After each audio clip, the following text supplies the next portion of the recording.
San Diego 6 News in the morning. The threat of an attack against Iran is heating up. Coming up next, Professor Avi Bell from USD joins us live in studio to talk about the Arab-Israeli conflict and the laws of war. Well, with all the focus here in the United States right now on our local economy here, there's a situation brewing right now in the Middle East that may have huge implications, and it's largely going under most people's radar right now. Here to talk to us about what's going on in Iran and as it relates to Israel, Professor Avi Bell from USD.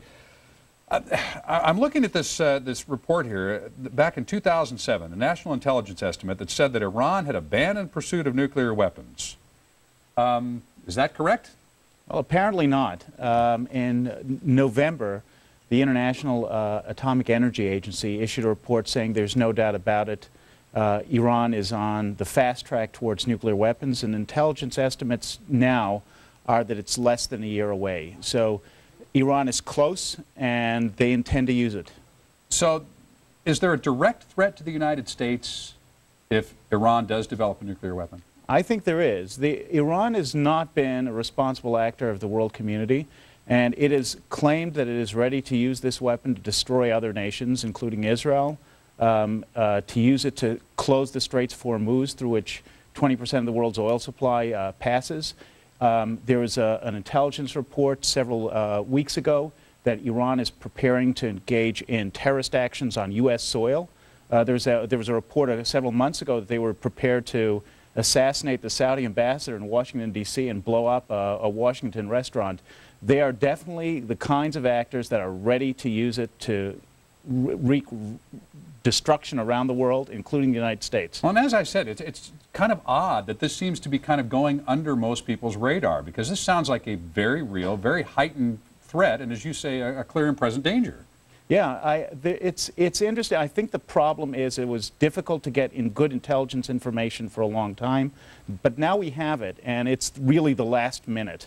If we don't do something now, it's pretty clear that they are going to get a weapon, and once they get a weapon, it is very likely they're going to use it for nefarious purposes. Now, of course, there's always this quiet conversation that says, well, Israel will take care of this. The Israelis are great at handling, covert operations, and they'll get in there somehow, and they'll destroy Iran's nuclear program, and the threat will de-escalate after that. I mean, is that a likely scenario? Well, it has happened twice before. Israel both took care of Iraq's nuclear program and Syria's. Syria's really went under the radar. That happened a little over 4 years ago, and it quietly took care of a Syrian reactor. But Israel is probably not going to do anything without support from the United States, and so it's really a U.S. decision in large part. So if we are involved, and I mean, by association, people will assume that the United States, even if it does not speak up, is tacitly approving any action by Israel to somehow affect Iran's nuclear program. If that happens, then what happens here to our local economy? Well, I think that there's a straight line you can draw right back because of oil prices, isn't there? I think there is. There is a real threat to the U.S. economy if Iran gets its nuclear weapon. Again, Iran is threatening to use it in various ways that will really affect U.S. consumers and U.S. military personnel. It may use it to close the Straits of Hormuz. It may use it to start a larger Middle East war. It may use it for terrorist attacks.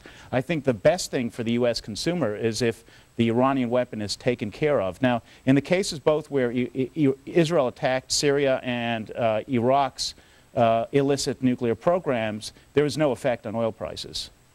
No effect on oil prices. No, both of those were little blips that had no effect on the world markets. But that's interesting. So if Israel, with the United States approval or maybe direct assistance, did destroy Iran's nuclear program, you don't think it would affect the oil supply to the United States? It's hard to know because all these are scenarios that could play out in different ways. Sure. But the biggest threat is if they get the weapon. It's hard to see where any action taken that's preventive will in any way compare to that. All right. Professor Avi Bell from USD, I hope you'll come back and continue to update us on these kinds of things, because as I said, that it flies under the radar for a lot of folks as we're just trying to make our way, daily and pay the bills. Thank you. It's been a great pleasure talking to you. All right. Thanks for coming in.